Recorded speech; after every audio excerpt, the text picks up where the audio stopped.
Fala pessoal, tudo bem? Sempre recebo perguntas de alguns pacientes com queixas cefálicas, né? Na sua dúvida, Bruno, eu posso ser atendido durante as crises de cefaleia? E a resposta é depende. Depende de quê? Qual é o tipo de cefaleia desse paciente, certo? É uma cefaleia primária ou é uma cefaleia do tipo secundária? Dentro das cefaleias primárias, a mais comum é a cefaleia do tipo tensional. E a segunda mais comum, né, mais incidente, né, é justamente a enxaqueca ou a migrânia, né? As duas cursam com mecanismos neurofisiológicos de base nociplástico, quer dizer, elas são a condição, elas não são o sintoma, elas são primárias e não são secundárias. Dentro disso, a enxaqueca ela é dividida em 4 fases: a fase do pródromo, né, ou a pré-crise, a fase da aura, onde principalmente dentro desses distúrbios neurológicos caracterizados das auras, a mais comum são as auras visuais. Porém, de 70% a 80% dos pacientes datados na literatura não cursam com as auras visuais. E as suas características são flashes luminosos, escotomas, né? Pontinhos pretos, mosquinhas volantes, cintilações, espectros de fortificação.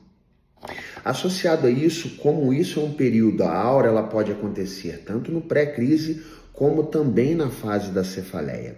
Esses pacientes, quando bem administrados dentro da sua condição, seja com um tratamento médico, farmacológico associado a isso, que para alguns pacientes é fundamentalmente essencial, eles já sabem que é nesse momento que eles precisam entrar com a sua medicação para que justamente não venham a entrar na fase da dor de cabeça.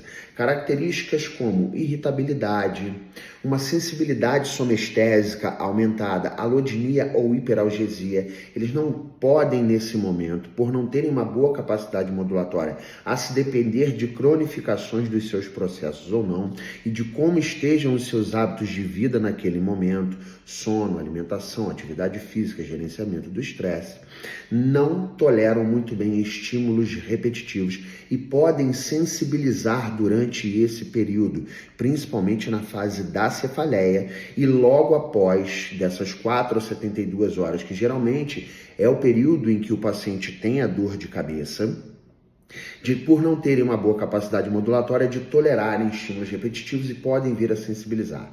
Então a resposta é, para esses pacientes que não estão bem modulados, que vem tendo crises de formas mais constantes, nós temos questionários, né?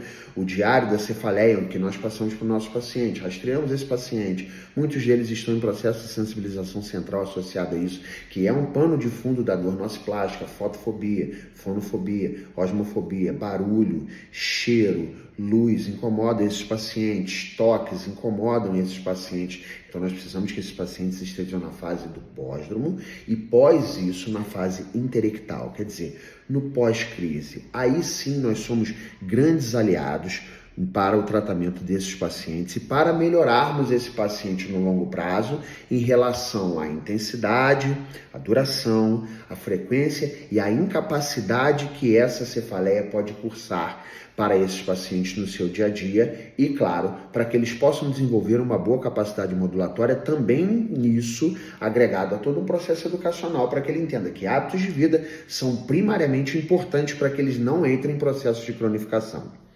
Nos pacientes com cefaleia cervicogênica, ali sim, nós somos um grande aliado também dentro do intracrise. Por quê? Porque ela é uma cefaleia secundária, ela é um sintoma, ela está associada a alterações osteomioarticulares da coluna cervical, principalmente da coluna cervical alta, os níveis de C2 e C3 principalmente, porque ali também nós temos uma relação direta com o núcleo trigêmino cervical. A cefaleia cervicogênica, ela mimetiza algumas características com a enxaqueca.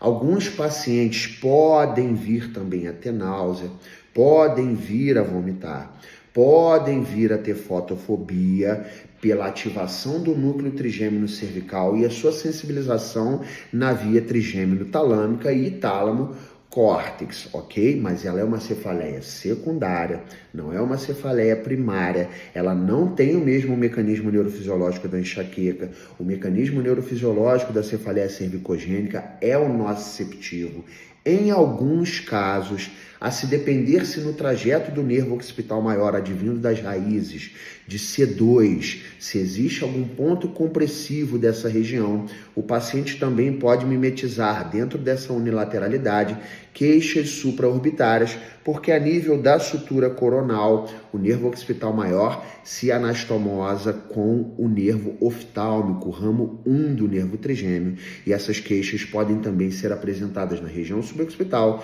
e também, como ele faz a inervação sensitiva do globo ocular, alguns pacientes relatarem queixas álgicas nos ramos, nos trajetos do nervo quinto 1.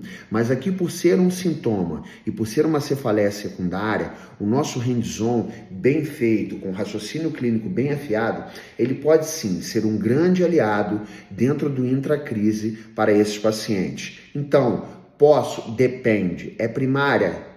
Talvez a gente não deva entrar nesse momento, deva esperar sair da crise, fase interectal, processo modulatório melhor, somação temporal e somação espacial para esses pacientes na crise podem fazer com que ele sensibilize, porque ele já não está modulando bem, e esse processo está como? Hiperexcitabilidade de várias vias dentro do sistema nervoso central.